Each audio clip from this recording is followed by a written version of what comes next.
ఇప్పుడు నాకేమైనా ప్రాబ్లం వస్తే ఎవరైనా డాడీకే చెప్పుకుంటారు కదా మేడం, నాకు మా డాడీ ప్రాబ్లం అయిపోయాడు మేడం. మా అన్నకి చెప్దామన్నా మా అన్న అట్లనే ఉన్నాడు. 2-3 ఏళ్ళు బాగానే నడిచిన తర్వాత కొన్ని రోజుల నుంచి తన ప్రవర్తనలో కొంత మార్పు లాంటిది వస్తుంది మేడం.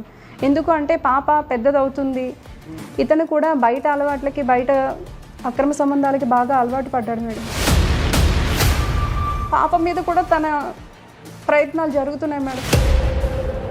ప్రయత్నాలు అంటే పాప మీద చెయ్యి వేయడం, అసభ్యకరంగా ప్రవర్తించేవాడు మేడం ఫిజికల్గా.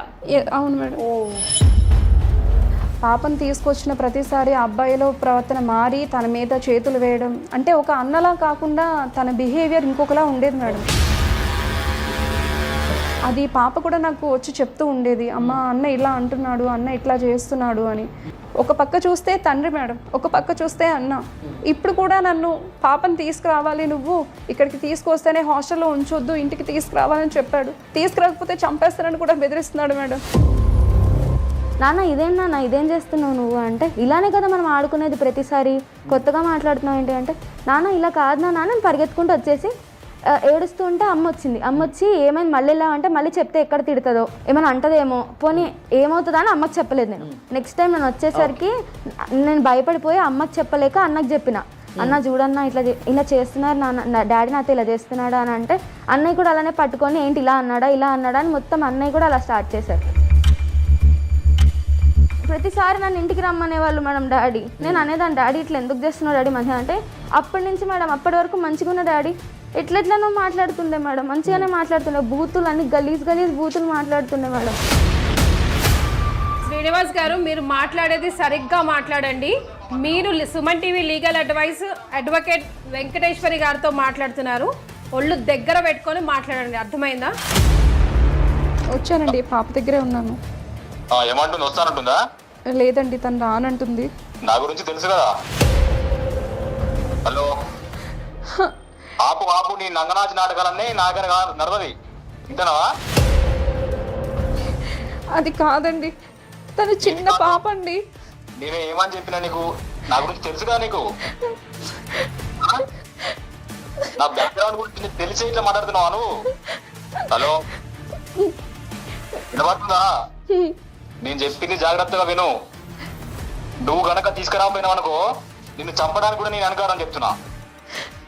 నేను నాటకం అనిపిస్తుందా నీకు? అది చాలా తప్పండి, పాప అండి. ఎవడి కూతురి అది నాకు ఒప్పిందా ఏమన్నా?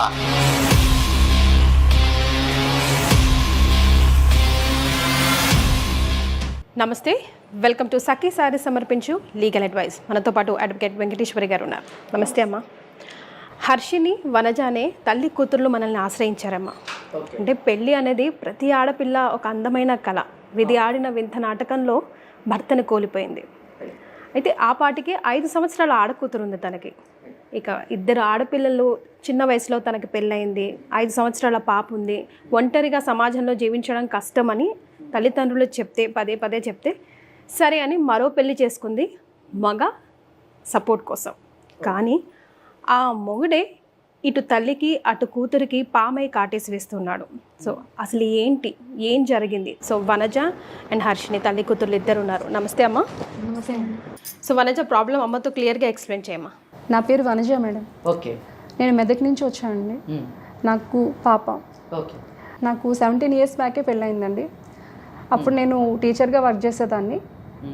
పాప చిన్నప్పుడు 5 సంవత్సరాలప్పుడే నా భర్త చనిపోయారు.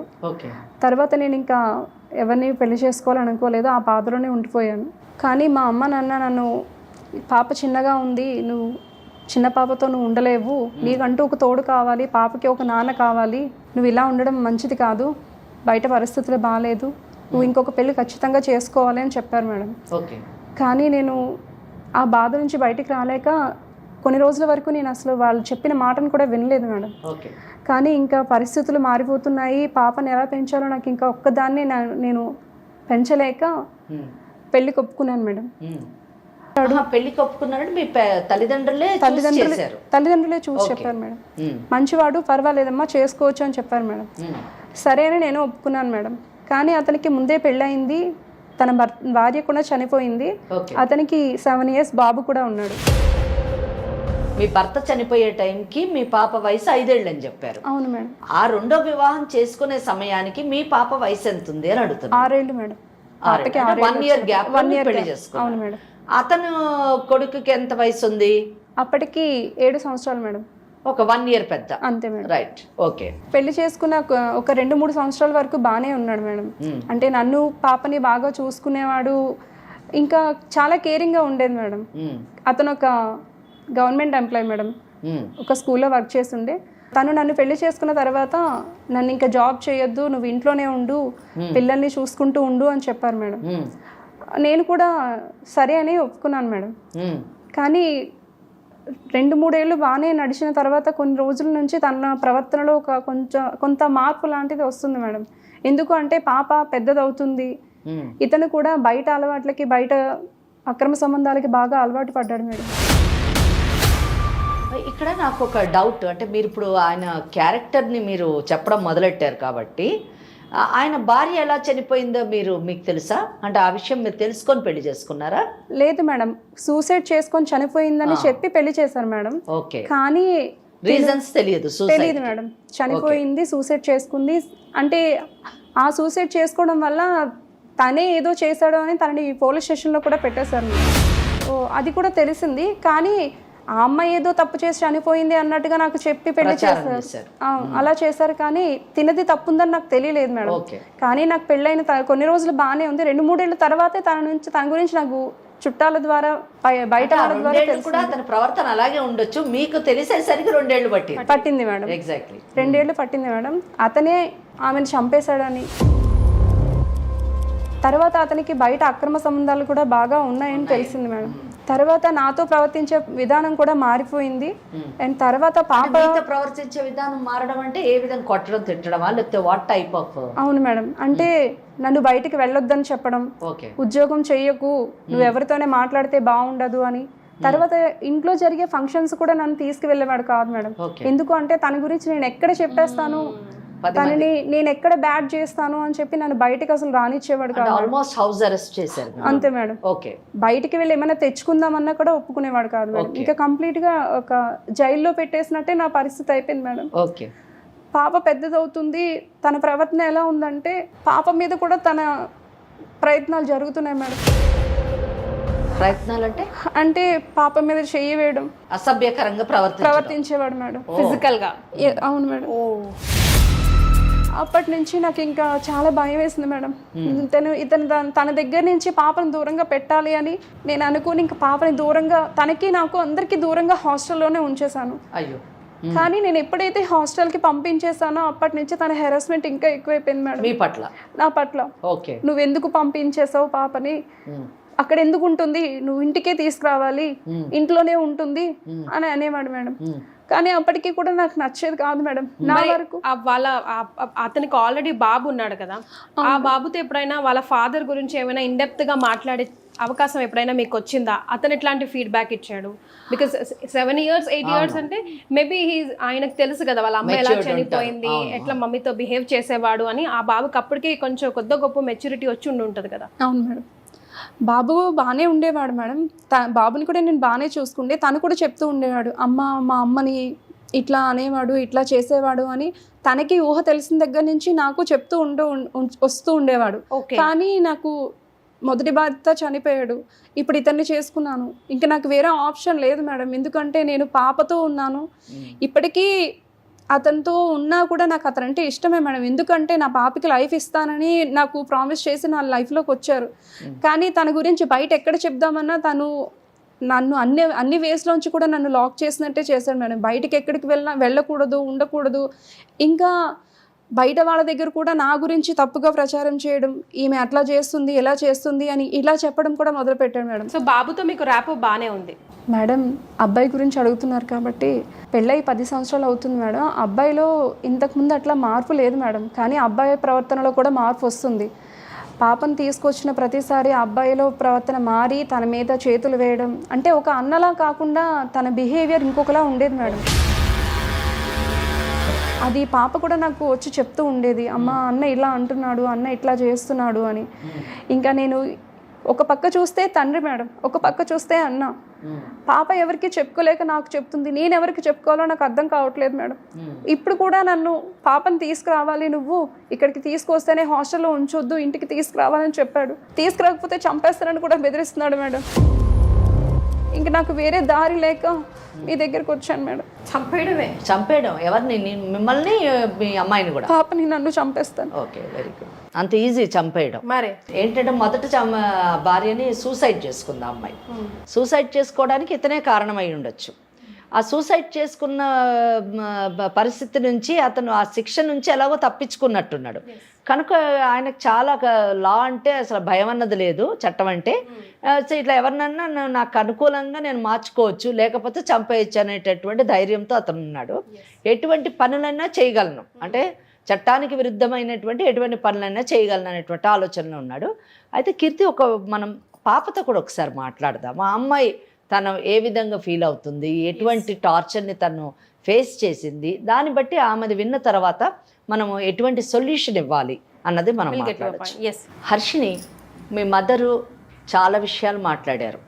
అంటే మీరు ఇంట్లో చాలా ఇబ్బంది పడుతున్నారని, మీ ఫాదర్ వలన, తండ్రి వలన కానివ్వండి, మీ బ్రదర్, మీ అన్న వలన కానివ్వండి, చాలా సమస్యలను ఎదుర్కొంటున్నారు అని చెప్పారు. నిజంగానే అటువంటి జరిగాయా? మీరు ఎటువంటి సమస్యలను ఎదుర్కొన్నారు? మీకు ఏం కావాలని కోరుకుంటున్నారో చెప్పాలి. నాకు ఊహ తెలియనప్పుడే మా నాన్నగారు చనిపోయారండి. ఓకే. మా అమ్మ వేరే పెళ్లి చేసుకున్నారు. ఓకే. తర్వాత వచ్చిన నాన్న కూడా నన్ను బాగానే చూసుకున్నారు. అన్నయ్యని నన్ను సమానంగా చూసుకునేవారు, ఏమీ తక్కువ చేసేవాళ్ళు కాదు. నాతో అన్నయ్యతో కూడా బాగా ఆడుకునేవాళ్ళు. పని నుంచి వచ్చిన తర్వాత బాగా చూసుకునేవాళ్ళు. చూసుకున్న తర్వాత ఒక 1 year 2 years తర్వాత ఏమైందో తెలియదు కానీ అన్నయ్యని నన్ను డిఫరెంట్గా చూస్తున్నారు అనమాట. అన్నయ్యతో ఆడొద్దు, అన్నయ్యతో ఉండొద్దు, నన్ను ఒక్కదాన్ని రూమ్ తీసుకెళ్ళి నీకు డిఫరెంట్ గేమ్స్ నేర్పిస్తాను, ఒక గేమ్ అలవాటు చేస్తాను అని చెప్పి ఒక గేమ్ ఏదో నేర్పించారు. నాకు రోజు చాక్లెట్స్ కానీ, బొమ్మలు కానీ, టాయ్స్ కానీ అన్నీ తీసుకొచ్చి ఇచ్చేవాళ్ళు. అయితే నేను అనేదాన్ని, అన్నయ్య వాళ్ళకి కూడా చెప్దాము, అన్నయ్య వాళ్ళు కూడా ఆడతారు కదా మనతో, మన ఇద్దరం ఎందుకు, అందరం కలిసి ఆడదాము, అమ్మ వాళ్ళు అందరం కలిసి ఉంటే బాగుంటుంది కదా అంటే, లేదు అమ్మకి చెప్తే నువ్వు మళ్ళీ చదువుకోవాలి కదా, అమ్మ నిన్ను కొడుతుంది, ఇలాంటివన్నీ చెప్పకు అమ్మకి, ఇలాంటి గేమ్స్ గురించి అమ్మకి చెప్పొద్దు, నువ్వు చదువుకోవాలని చూస్తుంది కదా, అమ్మ నిన్ను తిడుతుంది అంటే, అవును కదా నిజంగా ఆడుకోనివ్వదని చెప్పి నేను అమ్మకి చెప్పేదాన్ని కాదు. నా గేమ్ అంటే is it normal game, something abnormal game అది? అంటే అప్పుడు నాకు తెలిసేది కాదు మేడం. రూమ్కి తీసుకెళ్లే వాళ్ళు, కూర్చోబెట్టేవారు, నాతో గేమ్ అంటే ఒళ్ళో కూర్చోబెట్టుకుని ఉండేవాళ్ళు. ఇప్పుడు తెలియదు, కరెక్టే. ఇప్పుడు మీకు ఊహ వచ్చిన తర్వాత మీరు ఆడినటువంటి గేమ్ అందరు పిల్లలు ఆడుకునేటటువంటి గేమా, లేకపోతే సంథింగ్ అబ్నార్మల్ గేమా అని అడుగుతున్నాను. కొంచెం టచీగా ఒళ్ళో కూర్చోబెట్టుకొని అలా ఆడేవాళ్ళు. అయితే దాని తర్వాత అది నాకు అన్నయ్య కూడా ఇంకా అప్పటి నుంచి నాతో మాట్లాడడం మానేశారు. అంటే నాన్న నేనేదో దూరం, నా మీద కోపం ఎక్కువ అయిపోయింది అన్నయ్యకి. నాతో మంచిగా ఉండట్లేదు నాన్న, నీ వల్లే ఉండట్లేదు, నువ్వు ఉన్న దగ్గర నుంచి డాడీ నాతో మంచిగా ఉండట్లేదు అని అన్నయ్య కూడా నాతో మాట్లాడట్లేదు. ఒకరోజు ఇలానే నేను చాక్లెట్స్ అన్ని పెట్టుకొని వెళ్తుంటే అమ్మ చూసి, ఎక్కడి నుంచి తెచ్చుకుంటున్నావు ఇన్ని చాక్లెట్స్, తినొద్దని చెప్పా కదా అంటే, డాడీ ఇచ్చాడు మమ్మీ అని. ఇన్ని చాక్లెట్స్ ఎందుకు ఇచ్చారు, నెక్స్ట్ టైం నుంచి చెప్పొద్దు అంటే, అరే నిజంగానే డాడీ నిజంగానే అమ్మ ఇలా తిడుతుందనే అమ్మకి చెప్పొద్దు అన్నాడేమో, నేను అమ్మకి చెప్పలేదు ఏం జరుగుతుందో అని. తర్వాత నేను మళ్ళీ ఇలా వెళ్ళడం, నేను మళ్ళీ రూమ్లోకి వెళ్ళడం, నాన్నతో ఇలా రోజు ఆడేదాన్ని. అయితే ఒకరోజు అమ్మ చూసింది. అమ్మ చూసి నన్ను గట్టిగా బయటకు పిలిచి కొట్టి, ఇంకొకసారి ఎలా ఉంటే బాగోదని చెప్పి నన్ను పంపించేశారు. అమ్మ నాన్న కొట్లాడుతున్నారు. కొట్లాడిన నెక్స్ట్ వీక్లో నన్ను హాస్టల్లో వేసేసారు. ఏమైందో నాకు ఏం అర్థం కావట్లేదు. నేను రోజు మంచిగా ఉండేదాన్ని, అమ్మ మీద ఫుల్ కోపం వచ్చింది నాకు. నన్ను ఎక్కడో దూరంగా పెడుతున్నారు, నాన్నకి అన్నయ్యకి దూరం చేస్తుంది అమ్మ, నన్ను ఇంట్లో వాళ్ళతో ఉండనిట్లేదని అమ్మ మీద ఫుల్ కోపం వచ్చేది. నాన్న అప్పుడప్పుడు హాస్టల్ దగ్గరకు వచ్చి చూసి వెళ్ళేవారు. నాన్నతో రానిచ్చేవాళ్ళు కాదు, బయటకి ఎక్కడికి అమ్మ పర్మిషన్ లేకుండా వెళ్ళకుండా చేసింది అమ్మ. అక్కడ ఫ్యాకల్టీ అందరికి చెప్పి అమ్మ పర్మిషన్ లేకుండా అసలు నన్ను బయటికి పంపిస్తుందని హాస్టల్లో చెప్పి. మీ దగ్గరికి వచ్చినప్పుడు మిమ్మల్ని పక్కన పిలిచి మాట్లాడినప్పుడైనా సరిగ్గా మాట్లాడేవారా, లేదా మామూలుగానే మాట్లాడేవాళ్ళు, ఏం అనేవాళ్ళు కాదు. వచ్చి తొందరగా రానా ఇంటికి, అప్పుడు ఏం చేసే అంటే అందరు ఉండేవాళ్ళు కదా మేడం, అందరు ఉన్నప్పుడు ఏం చేసేవాళ్ళు కాదు. అలాగా ఇంటికి రా, తొందరగా ఇంటికి రా, తొందరగా ఇంటికి రా, నీతో ఉండాలి అని. అప్పటికి నాకు కొంచెం 10-12 years వచ్చేసాయి. స్కూల్లో అన్ని గుడ్ టచ్ బ్యాడ్ టచ్ ఇవన్నీ నేర్పించేవాళ్ళు. నేను అలా హాలిడేస్ కానీ ఇంటికి వెళ్ళాను. హాలిడేస్కి ఇంటికి వెళ్తే అమ్మ ఎందుకు వచ్చేసావు మళ్ళీ అని మళ్ళీ అమ్మ తిట్టడం స్టార్ట్. నేను అన్నాను, అక్కడ హాలిడేస్ ఇచ్చారు వాళ్ళు, అందుకే వచ్చానంటే, సరే నువ్వు నాన్న దగ్గరకు మాత్రం వెళ్ళకు అని అనేది. అయితే అమ్మకి తెలియకుండా నేను ఒకసారి నాన్న దగ్గరికి వెళ్ళాను. నాన్న పిలిస్తే నాన్న దగ్గరికి వెళ్ళాను అనమాట. నాన్న దగ్గరికి వెళ్తే నాన్న సేమ్ అలానే, అప్పుడు ఆడే వాళ్ళ మాట గుర్తుందా, దా అని చెప్పి మళ్ళీ దగ్గరికి తీసుకునేవాళ్ళు. అప్పుడు అర్థమైంది ఏంటి ఇలా బిహేవ్ చేస్తున్నారు ఈయన, ఎందుకు ఇలా బిహేవ్ చేస్తున్నారు అంటే, అదేంటి ఇప్పుడేమైంది నీకు అని అన్నారు. నాన్న ఇదేం చేస్తున్నావు నువ్వు అంటే, ఇలానే కదా మనం ఆడుకునేది ప్రతిసారి, కొత్తగా మాట్లాడుతున్నావు ఏంటి అంటే, నాన్న ఇలా కాదు నాన్న. నేను పరిగెత్తుకుంటూ వచ్చేసి ఏడుస్తూ ఉంటే అమ్మ వచ్చి ఏమైంది మళ్ళీ ఇలా అంటే, మళ్ళీ చెప్తే ఎక్కడ తిడుతుందో ఏమైనా అంటదేమో, పోనీ ఏమవుతుందో అని అమ్మకి చెప్పలేదు నేను. అయితే మళ్ళీ అమ్మ నాన్న కొట్టుకోవడం స్టార్ట్ చేశారు. వీళ్ళు ఇలా కొట్టుకుంటున్నారని మళ్ళీ హాస్టల్కి వెళ్ళిపోయాను. నాకు వద్దు ఇక్కడ ఏముండను నేను అని చెప్పేసి హాస్టల్కి వెళ్ళిపోయాను. ఒకసారి హాస్టల్ వెళ్ళిపోతే అమ్మ ఫోన్ చేసి, ఈ హాలిడేస్లో మీరు వచ్చిన టైంలోని మరి మీ బ్రదర్ మీరు అక్కడే ఉండొచ్చు కదా. అన్నయ్యకి కోపం మేడం నేనంటే, అసలు మాట్లాడరు నాతో. నీ వల్ల నాన్న నాతో ఇట్లా అయిపోయిండు. నేను వెళ్ళిపోయిన తర్వాత కూడా పాపని తీసుకురా ఇదే అంటుండే అంట. అసలు కొడుకు గురించి పట్టించుకునే వాళ్ళు మాట్లాడేవాడు కాదు, అతను మీ పట్ల కేర్ ఏం చూపించేవాళ్ళు కాదు. నెక్స్ట్ టైం నేను వచ్చేసరికి నేను భయపడిపోయి అమ్మకి చెప్పలేక అన్నకి చెప్పిన, అన్న చూడన్న ఇలా చేస్తున్నారు నాన్న, డాడీ నాతో ఇలా చేస్తున్నాడా అని అంటే, అన్నయ్య కూడా అలానే పట్టుకొని ఏంటి ఇలా అన్నాడా అని మొత్తం అన్నయ్య కూడా అలా స్టార్ట్ చేశారు. నేను మళ్ళీ హాస్టల్కి వెళ్ళిపోయాను కదా మేడం, మా మమ్మీ ఫోన్ చేసి ఇంటికి రా అన్నది మేడం. నేను రాను అని చెప్పాను. ఏమైంది అని అంటే, అప్పుడు చెప్పాను మేడం ఇట్లా డాడీ నాతో ఇట్లా ఉన్నాడు. ఫోన్లో కాబట్టి అమ్మ ఎదురు ఉండదని భయం లేకుండా చెప్పేశాను.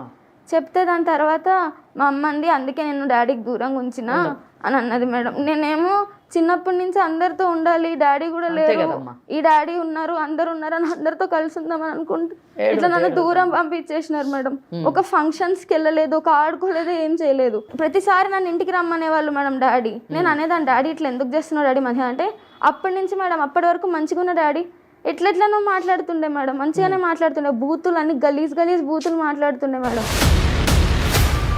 అయితే దాని తర్వాత బయటకు వెళ్ళనిచ్చేవాళ్ళు కాదు మేడం.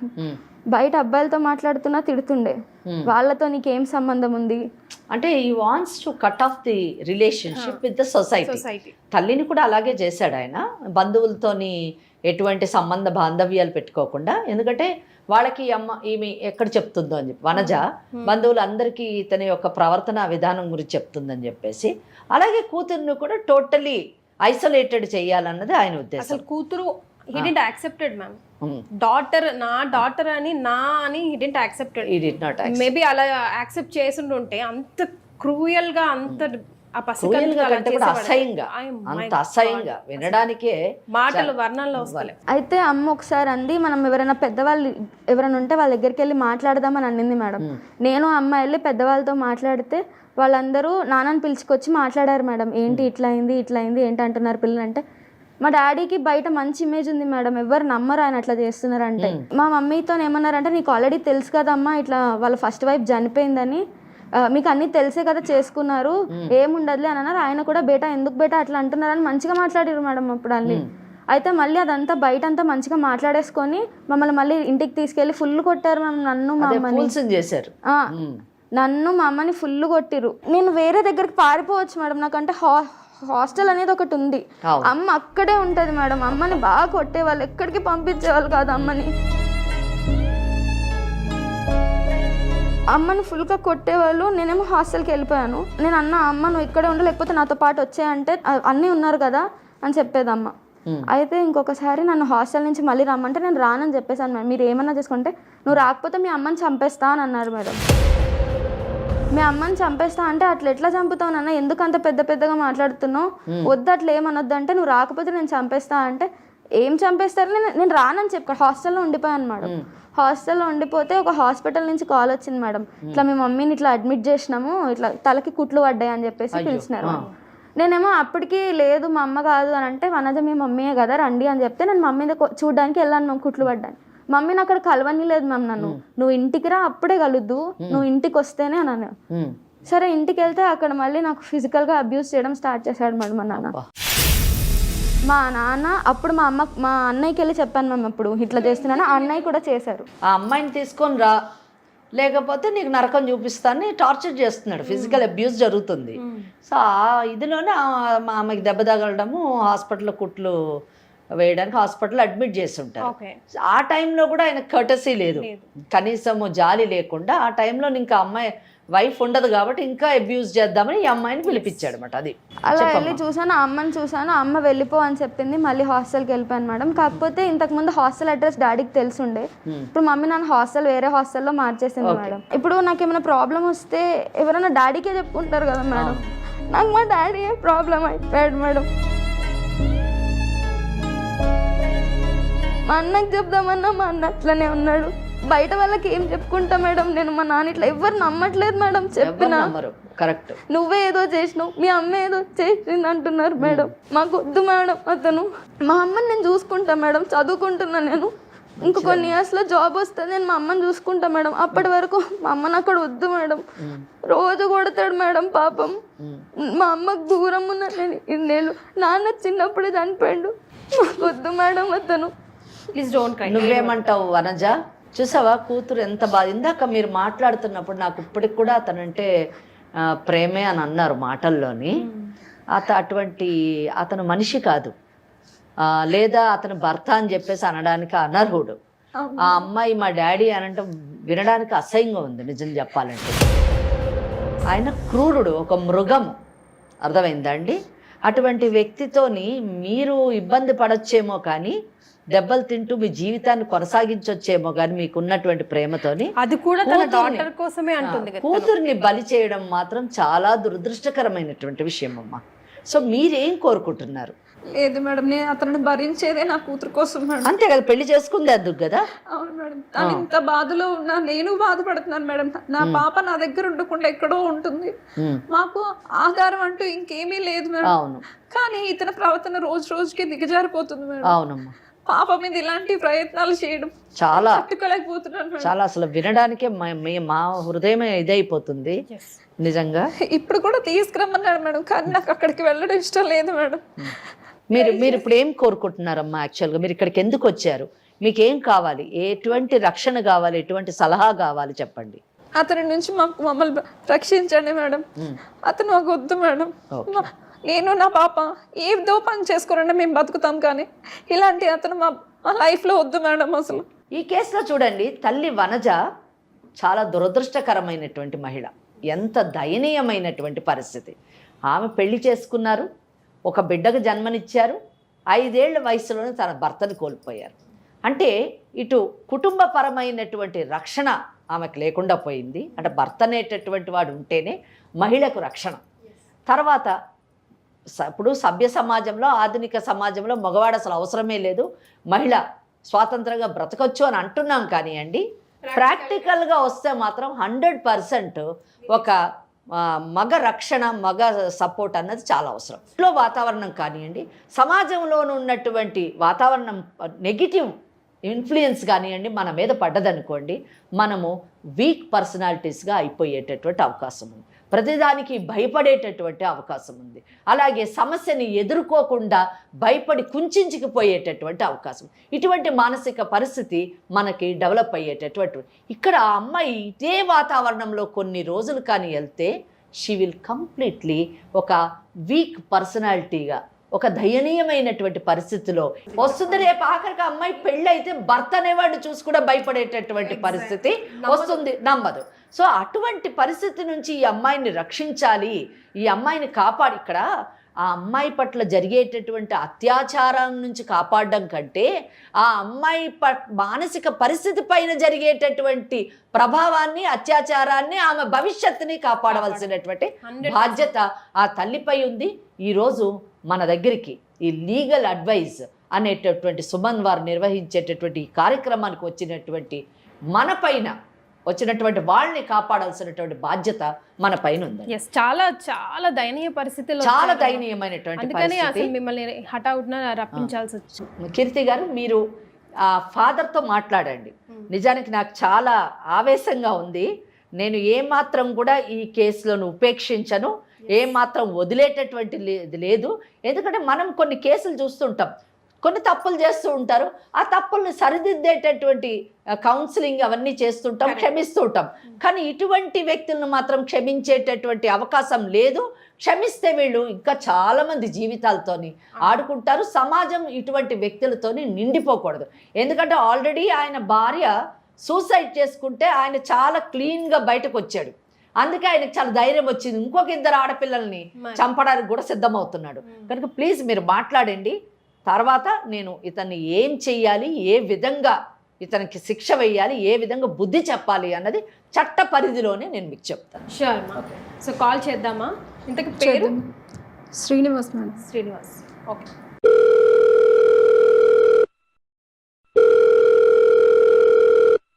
హలో. హలో, ఏమండి? పోయినావా? హాస్టల్ పోయినావా? వచ్చానండి, పాప దగ్గరే ఉన్నాను. ఏమంటుంది? వస్తానంటుందా? లేదండి, తను రానంటుంది. నా గురించి తెలుసు కదా. అది కాదండి, నేను చెప్పేది ఒకసారి వినండి. ఏంటి చెప్పేది వినేది? నేను నీకేమని చెప్పి పంపించాను నేను? హలో, ఆపు ఆపు, నీ నంగనాచి నాటకాలన్నీ నా దగ్గర నడవది, ఇంతనవా? అది కాదండి, తను చిన్న పాప అండి. నేను ఏమని చెప్పినా నీకు? నా గురించి తెలుసు కదా నీకు. నా బ్యాక్గ్రౌండ్ గురించి నీకు తెలిసే ఇట్లా మాట్లాడుతున్నావా నువ్వు? హలో, వినపడుతుందా? నేను చెప్పింది జాగ్రత్తగా విను. నువ్వు గనక తీసుకురాపోయినావు అనుకో, నిన్ను చంపడానికి కూడా నేను వెనకాడని చెప్తున్నా. నాటకాలు అనిపిస్తుందా మీకు? లేదండి, నేను తీసుకురావాలనుకోవట్లేదు. పాప కూడా రానంటుంది, మేము ఇంటికి రావాలనుకోవట్లేదండి. నీకు తలగా పనిచేస్తుందా? నేనేమని చెప్తున్నా నీకు? అది చాలా తప్పండి. పాప అండి. ఎవడి కూతురి? అది నాకు ఒప్పిందా ఏమన్నా? మీకు బాబు ఎంతో, పాప కూడా అంతే కదండి. తప్పండి, ఇది చాలా తప్పు. ఏది తప్పే? ఎందుకు తప్ప అవుతుంది? డాడీ నేను రాను డాడీ, వద్దు డాడీ, మేము రాము నీ దగ్గరికి. డాడీ అనుకు నువ్వు చెప్తున్నా? డాడీ ఎవరు నీకు? నువ్వు నాకు పుట్టిందావా? డాడీ అంటున్నావు నన్ను? మరి మేము మీ దగ్గరికి రాము. ఎందుకు రావాలి? మేము రాము. ఎందుకు రావే? ఎందుకు రావాలి? మేము రాము. నీకు బట్టలు కొనిచ్చినా, నీకు నగలు కొనిచ్చినా, నీకు అన్ని కొనిస్తున్నా కదా. నేను ఇంకా ఏం చూసుకోవాలి నీకు? అందుకే రాను. వద్దు, నువ్వు మంచిగా చూసుకోవట్లే మమ్మల్ని. నేను వద్దు, మేము ఉండం నీ దగ్గర. ఎందుకు? ఏమైంది నీకు? ఎందుకు రా అంటున్నావు? నువ్వు మంచిగా చూసుకోవు. నువ్వు ఎట్లా మాట్లాడతావు నాతో. నేను మంచిగా చెప్తున్నా. ఇప్పుడు నీకు నా గురించి తెలుసుగా నీకు. నేను మొదలే మంచిగా చెప్తున్నా. అందుకే రాము. నువ్వు మంచివి కాదు కాబట్టి రాము నీ దగ్గరికి. విను, మంచిగా చెప్పినప్పుడు విను. అమ్మని కొడతావు, నన్ను కొడతావు, మేము రాము. కొట్టకపోతే, నేను చెప్పినట్టు వినకపోతే కొడతా. మరి ఏమన్నా చేస్తా. అందుకే రాము. ఇక్కడేంటి? ఏం చెప్తావు నువ్వు? హలో, ఏం చెప్తావు నువ్వు? నేను ఎవరైతే నీకెందుకు? నీకేం ఎక్స్ప్లెనేషన్ ఇవ్వాలా? ఎవరని? నేను వనజాని కాదు ఎక్స్ప్లెనేషన్ ఇచ్చి మాట్లాడడానికి. మా మధ్యలో మీరు ఎందుకు వస్తున్నారు? ఎవరు మీరు? ఎవరి మధ్యలోని రావట్లేదు. నేను నేను ఎవరో చెప్తాను, అప్పుడు నువ్వు అడుగు ఈ ప్రశ్న. శ్రీనివాస్ గారు, మీరు మాట్లాడేది సరిగ్గా మాట్లాడండి. మీరు Suman TV legal advocate Venkateswari గారితో మాట్లాడుతున్నారు. ఒళ్ళు దగ్గర పెట్టుకొని మాట్లాడండి, అర్థమైందా? విన్నారు కదా? మేమెవరమ్మా?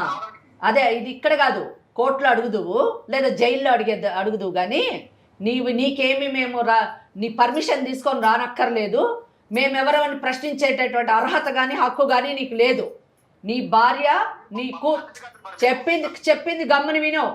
చెప్పింది గమ్మని విను. మాట్లాడద్దు, ఎక్కువ మాట్లాడద్దు. ఏమనుకుంటున్నావు నువ్వేం పెద్ద గొప్ప పౌరుడిని అనుకుంటున్నావా? ఏం సమాధానం చెప్తున్నావు? నీ భార్యను తలబగలగొట్టినట్టు, నీ కూతురుతోని అసభ్యంగా ప్రవర్తించినట్టు కాదు. నీ చరిత్ర మొత్తం ప్రపంచం వింటుంది. చెప్పింది నోరు మూసుకొని విను. నా భార్య మేడం, నేను ఏమన్నా చేసుకుంటా. నీ భార్య అంటే నీ బానిస కాదు. నువ్వేమన్నా చేసుకుంటానంటే ఇక్కడ చట్టం చేతులు కట్టుకొని కూర్చోదు.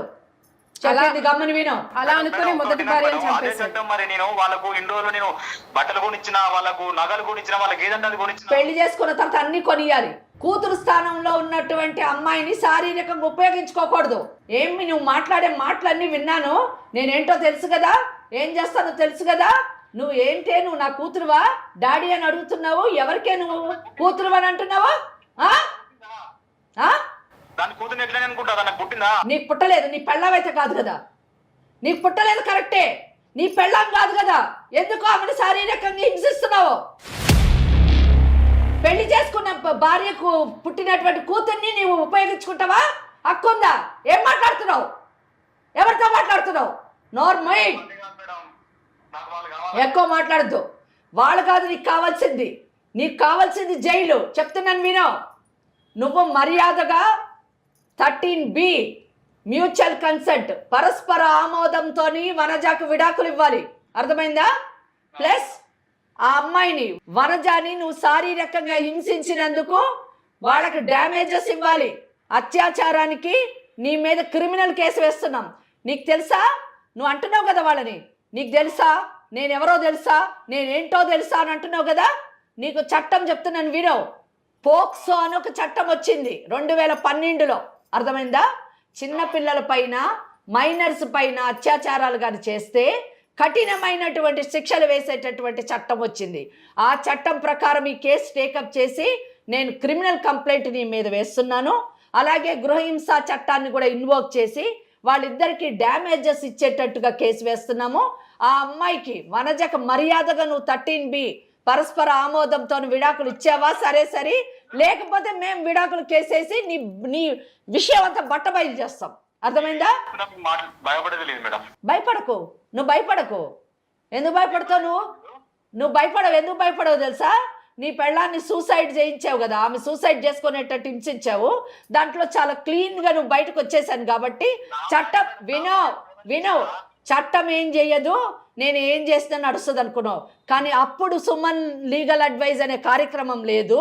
అప్పుడు నీ మొదటి భార్య ఇటువంటి కార్యక్రమానికి రాలేదు. ఇప్పుడు వనజ వచ్చింది, వనజ కూతురు కూడా వచ్చింది. సుమన్ లీగల్ అడ్వైజ్ వాళ్ళకి అండగా నిలబడుతుంది. లాయర్ వెంకటేశ్వరి కేసు టేకప్ చేస్తుంది, నీకు శిక్ష పడేటట్టు చేస్తుంది. మర్యాదగా నీ తప్పును ఒప్పుకొని క్షమాపణ చెప్పి మర్యాదగా ఆమెకి మ్యూచువల్ కన్సెంట్లో డైవర్స్ ఇచ్చి నువ్వు చేసిన ఎదవ పనికి డ్యామేజెస్ ఇచ్చావా? సరే, ఇక్కడ క్లోజ్ అవుతుంది. లేని పక్షంలో నువ్వు జైల్లో ఉండడం ఖచ్చితం రాసుకో. ఒకవేళ కానీ నిన్ను నేను జైలుకి పంపించకపోతే నా వృత్తినే వదులుకుంటా, అది కూడా చెప్తున్నా. చూసుకో, ఆలోచించు, మర్యాదగా ఆలోచించు. ఇక్కడ కీర్తి మేడం ఉన్నారు, సుమన్ టీవీ నుంచి, లీగల్ అడ్వైజ్ నుంచి. మేడంతో మాట్లాడు. నీకేమన్నా బుద్ధి జ్ఞానం ఉంటే, నీకు నేను చెప్పింది ఏమన్నా అర్థమైతే ప్రశాంతంగా ఆలోచించి నువ్వు మమ్మల్ని అప్రోచ్గా సెటిల్ చేస్తాం. లేని పక్షంలో నువ్వు లోపలికి వెళ్ళడం మాత్రం ఖచ్చితం. ఇప్పుడు అనవసరంగా మేము బెదిరించాము, అనవసరమైనటువంటి విషయాలు మేము మాట్లాడము. క్లియర్లీ చట్టం గురించే మాట్లాడుతున్నాం. నువ్వు పెళ్లి చేసుకున్నటువంటి భార్య అనేటటువంటి వనజకు పుట్టినటువంటి బిడ్డని నువ్వు అబ్యూస్ చేసావు. ఆ అమ్మాయి పెళ్ళయ్యే టైంకి, వనజకు పెళ్ళయ్యే టైంకి ఆ అమ్మాయికి 6 ఏళ్ల వయసు. 2 ఏళ్ల తర్వాత 8 ఏళ్ల తర్వాత అమ్మాయి హాస్టల్కి వెళ్ళిపోయింది. టోటల్ ఆమె 16 ఇయర్స్ ఏజ్ లోపల వస్తుంది. పోక్సో యాక్ట్ నీకు వర్తిస్తుంది. నీకు ఆ గవర్నమెంట్ ఉద్యోగం కూడా ఉడుతుంది. ఆ గవర్నమెంట్ ఉద్యోగం ఫస్ట్ ఉడుతుంది. ఫస్ట్ సస్పెండ్ అవుతావు, డిస్మిస్ అయ్యి సస్పెండ్ అవుతావు. నువ్వు జైలుకు పోవడం ఖాయం, అర్థమైందా? నువ్వు మర్యాదగా మార్చుకో, మర్యాదగా క్షమాపణ చెప్పు, మర్యాదగా విడాకులు ఇవ్వు, మర్యాదగా డ్యామేజెస్ పే చేయి. అంతేకాకుండా నీ పద్ధతి మార్చుకో. నువ్వు గవర్నమెంట్ ఎంప్లాయీ అని చెప్తున్నావు, నువ్వు చట్టం పైన గౌరవం లేదు, చట్టం పైన అవగాహన లేదు. ఎవరైనా చెప్తుంటే కూడా నువ్వు వినకుండా మాట్లాడుతున్నావు. నువ్వేం గవర్నమెంట్ ఎంప్లాయీ అయ్యా? ఏ డిపార్ట్మెంట్లో చేస్తున్నావు చెప్పు, నేను ఆ డిపార్ట్మెంట్కి రిప్రజెంటేషన్ ఇస్తాను, నీ కూతురుతో ఇప్పిస్తాను. ఫస్ట్ నిన్ను సస్పెండ్ చేపిస్తాను, నీ యొక్క కాంటాక్ట్ సరిగా లేదని సర్వీస్ రూల్స్ అప్లై చేపిస్తాము. కొడుకుని కూడా పాడు చేసుకుంటున్నాడు కదా, నీ కొడుకు కూడా చెల్లెల పైన అత్యాచారం చేయడానికి ఇష్టం ఉన్నట్టు అసభ్యంగా ప్రవర్తిస్తున్నాడంట. ఏ విధంగా పెంచుతున్నావు? నువ్వు మనిషిగా పెంచుతున్నావా, మృగంగా పెంచుతున్నావా? ఫస్ట్ నువ్వు మారు, అప్పుడు కొడుకు ఆటోమేటిక్గా మారుతాడు. ఏంటి అసలు ఏమన్నా వినడానికి అసహ్యంగా ఉంది? మనిషివా మృగానివా? ఫస్ట్ కీర్తి మేడంతో మాట్లాడు, మర్యాదగా మార్చుకోలేకపోతే నీ జాబ్ పోతుంది. నువ్వు గవర్నమెంట్ ఎంప్లాయీ అంటే నాకు చాలా విచిత్రం అనిపిస్తుంది. గవర్నమెంట్ ఎంప్లాయీస్ మాట్లాడే మాటలు కాదు, ప్రవర్తించే విధానం కాదు. నువ్వు చాలా ముదురు కేసు, నీదంతా వదిలిస్తాం మేము, అర్థమైందా? ఎందుకు చేసుకున్నావు పెళ్లి? ఎవరో పుట్టిన దానికి నేను జీవితాన్ని పెళ్లి చేసుకుని ముందే తెలిసే కదా చేసుకున్నావు. మరి నీ కొడుకుని సాగుతలేదు, నీకంటే మహాబాగా చూసుకుంటుంది కదా ఆ తల్లి నీ కొడుకుని. నువ్వేం నేర్పిస్తున్నావు? పెళ్లి చేసుకున్నది వరజతో పాటు ఆ వరజకు పుట్టిన కూతుర్ని కూడా ఉపయోగించుకోడు కానీ పెళ్లి చేసుకున్నావా? ఏం మన సభ్య సమాజంలో ఉన్నామా, అడవిలో ఉన్నామా? నాగరికులమా? ఏ అసహ్యంగా ఉంటుంది ఎవరన్నా వింటే. కన్న ఆ కూతుర్ని ఎవరు వనజకు పుట్టినటువంటి కూతుర్ని నీ కూతురు లాంటిది నీ కొడుకుతో సమానంగా చూసుకోవాల్సిన పిల్ల పైన నువ్వు అసభ్యంగా ప్రవర్తిస్తావు, ఇంకా మాట్లాడుతున్నావు. ఇంకా మాట్లాడుతున్నాడు, ఇంకా అసలు ఏమాత్రం అసలు కానీ వాళ్ళు చెప్పింది అబద్ధం అని అనుకుంటే నీ ఫోన్ కాల్ వింటే నువ్వేమంటావు? ఎవరే నీకు డాడీ అని అడుగుతావా? ఏం మాట్లాడుతున్నావు? మళ్ళీ గవర్నమెంట్ ఎంప్లాయీ అంటున్నావు. చట్టం తెలీదా నీకు? చట్టాన్ని గౌరవించవా? హలో వనజా, చెప్పండి. ఏంటమ్మా ఇంకా ఇంకా చెప్పండి చెప్పండి అని అంటున్నావు? మెత్తగా మాట్లాడతావేంటమ్మా? కాదు కాదు, ఇంకా చెప్పండి అంటే ఇంకా ఆయనకు ఒక పెద్ద అండి అని మర్యాద కూడా. నీ సంగతి చూసుకోరా, నువ్వు రా పంచా. ఆమె రాదు, నువ్వు రా. ఆమె రాదు, నువ్వు రా. కోర్టుకు రా, కోర్టులో మాట్లాడుకుందాం. డబ్బులు ఇప్పిస్తాన్నావు కదా. లేదు మేడం, ఇంటికి వెళ్తే కొడతాడు మేడం. మీరు వెళ్ళొద్దమ్మా, మీరు వెళ్ళొద్దు. నేను ఇప్పుడు అన్ని కేసులు చెప్పాను కదా, ఆ కేసులన్నీ ఫైల్ చేయండి. కోర్టుకు వస్తాడు, ఆయన మీ డబ్బులు తీసుకుంటా అంటున్నాడు. ఆయన డబ్బులు తీసుకుంటాడో మీకు డబ్బులు ఇస్తాడో జైలుకు పోతాడో చట్టం నిర్ణయిస్తుంది. నేను చెప్తున్నాను కదా కీర్తి, ఈ పిల్లలు చాలా మంది ఈరోజు సమాజంలో నోరు లేని పసివాళ్ళు. ఇంకా ఈ అమ్మాయినో ఆల్మోస్ట్ 16 years ఉంది, కానీ చిన్నప్పటి నుంచి కూడా అబ్యూస్కి లోన్ అవుతుంది, సెక్షువల్ అబ్యూస్కి. ఇంకా నోట్లో మాట. అందుకే కదా స్కూల్స్లోని గుడ్ టచ్ అని, బ్యాడ్ టచ్ అని ఇలా ఎన్నో నేర్పిస్తూ ఉన్నారు, అవగాహన తీసుకొస్తున్నారు పిల్లల్ని ఇటువంటి వాటి నుంచి రక్షించడానికి. అయినా కూడా ఈ మృగాలు అనేటటువంటి వాళ్ళు పిల్లల పైన, మన బిడ్డలను మనం ఎంత ప్రేమగా చూసుకుంటామండి, హక్కును చేర్చుకుంటాం. వాళ్ళకి చిన్న దెబ్బ తగిలినా కూడా మనం తట్టుకోలేం. అటువంటిది ఎవడో మృగం లాంటి వాడు మన బిడ్డల మీద పడి అత్యాచారం చేస్తుంటే ఏ తల్లి హృదయం ఊరుకుంటుంది చెప్పండి? ఎంత కలకల్లాడుతుందండి. అది ఇమాజిన్ చేసుకుంటేనే అసలు ఎంత బర్న్ అవుతుంటది నిజంగా. అటువంటిది నేను ఎంత మంచిగా చెప్తూ ఉంటే అసలు సారీ అన్న ఫీలింగ్ కూడా లేదు. సారీ కాదు, నేను అసలు ఎఫెక్ట్ లేదు మనిషికి. ఎక్కడ వచ్చిందంటే ఫోన్లో మాట్లాడుతుంటే ఆ అమ్మాయి ఇంకా కూడా డాడీ అంటే, ఎవడే నీకు డాడీ అంటున్నాడు, తీసుకురా. ఏంటండి ఇది? అసలు ఏమన్నా అర్థం ఉందా? చాలా తప్పండి. నా ఈ ఎపిసోడ్ చూస్తున్నటువంటి ప్రేక్షకులకు కూడా నేను చెప్తున్నాను, మీ పసివాళ్ళని, మీ బిడ్డల్ని సమాజంలో ఉన్నటువంటి ఇటువంటి మృగాల నుంచి కాపాడుకోండి. ఒకవేళ ఇటువంటి పరిస్థితి కానీ మీ దృష్టికి వస్తే, మనం చూస్తున్నామండి స్కూల్స్లోని ఇలా జరుగుతున్నాయి, అలా మీకంటూ ఒక యాక్ట్ వచ్చింది, పోక్సో అనేటటువంటి యాక్ట్ 2012లోని తీసుకొని రావడం జరిగింది. ఈ చట్టాన్ని పిల్లల పైన జరిగేటటువంటి అత్యాచారాలు కానివ్వండి, సెక్షువల్ అబ్యూస్ కానివ్వండి, ఇవన్నిటి నుంచి కూడా కాపాడడానికి మీరు ఉపయోగించాలి. తగినటువంటి బుద్ధి చెప్పాలి, చట్టం ద్వారా తగిన బుద్ధి చెప్పి ఇటువంటి వాళ్ళు వీలైనంత. చూడండి, భయం అన్నది లేదు అసలు. పిల్లల్ని చూస్తేనే భయపడేటటువంటి పరిస్థితికి తీసుకురావాలి. ఇటువంటి వాళ్ళకి తీసుకునే విధంగా మనము చట్టాన్ని ఉపయోగించుకుంటేనే కానీ ఈ దేశంలోని పిల్లలకి రక్షణ ఉండదు. కనుక 100% వీళ్ళు ఆ చట్టాన్ని ఇన్వోక్ చేయాలి. అలాగే ఈ అమ్మాయి విడాకులకు మర్యాదగా మ్యూచువల్ కన్సెంట్లో వచ్చాడా సరే, లేని పక్షంలో సెక్షన్ 13B అన్నది mutual consent of Hindu marriage act. అదే ఒకవేళ వాడు రాలేదనుకోండి, సెక్షన్ 13(1)(1)A క్రూయాలిటీ, హింస అనే గ్రౌండ్ తీసుకొని ఈ అమ్మాయి విడాకులకు వేసుకోవచ్చు. ఆ విడాకుల్లోని ఈ అమ్మాయి మెయింటెనెన్స్, తనకి మెయింటెనెన్స్ అడగొచ్చు. అలాగే డొమెస్టిక్ వైలెన్స్ యాక్ట్లోని డ్యామేజెస్ కూడా అడగొచ్చండి. ఎందుకంటే వాళ్ళ జీవితాన్ని అంతా నాశనం చేశాడండి. మానసికంగా, శారీరకంగా వాళ్ళు అన్ని విధాలా కుంగిపోయేటటువంటి పరిస్థితికి తీసుకొచ్చాడు. కాబట్టి ఆయన పట్ల 100% ఉపేక్షించకూడదు, క్షమించకూడదు. చట్టాన్ని వీళ్ళు ఇన్వోక్ చేయాలి. అమ్మ మరి బెదిరిస్తూ ఉన్నాడు, ఇంటికి వెళ్ళడానికి కూడా భయపడుతున్నారు. మరి వేరే ఆల్టర్నేట్ అరేంజ్మెంట్స్ చేసుకున్నారో లేదో కూడా తెలియదు. సో ఒక్కటి ఏంటంటే, వనజ మాట్లాడేటప్పుడు చాలా చక్కగా చెప్పింది, నాకు అది నచ్చింది. ఆయన మాకు అవసరం లేదు మేడం, ఏదో చేసుకొని మేమిద్దరం బ్రతుకుతాం, మేమిద్దరం సంపాదించుకొని నేను ఏదో విధంగా సంపాదించి నా బిడ్డను నేను పెంచుకుంటాను అని చెప్పింది. వాళ్ళు ఆ ఇంటికి వెళ్ళాల్సిన అవసరం లేదు. వాళ్ళ తల్లిదండ్రులు ఉన్నారు, అక్కడికి వెళ్ళి కొద్ది కాలం ఉండి ఏదో విధంగా ఆర్థికంగా నిలదొక్కుని ఈ కేసులు కూడా వేసి వాడికి బుద్ధి చెప్పండి. ఒకవేళ అక్కడికి వచ్చి ఏమన్నా న్యూసెన్స్ కానీ చేస్తే దగ్గర ఉన్నటువంటి పోలీస్ స్టేషన్కి వెళ్ళి ఇమీడియట్గా కంప్లైంట్ ఇవ్వండి. ఓకేనమ్మా? విన్నారు కదా. సో లీగల్ అడ్వైస్ అమ్మ ఎలాగో మీతో ఉన్నారు. You'll get your judgement, right? Thank you so much. Thank you madam. Thank you so much అమ్మా.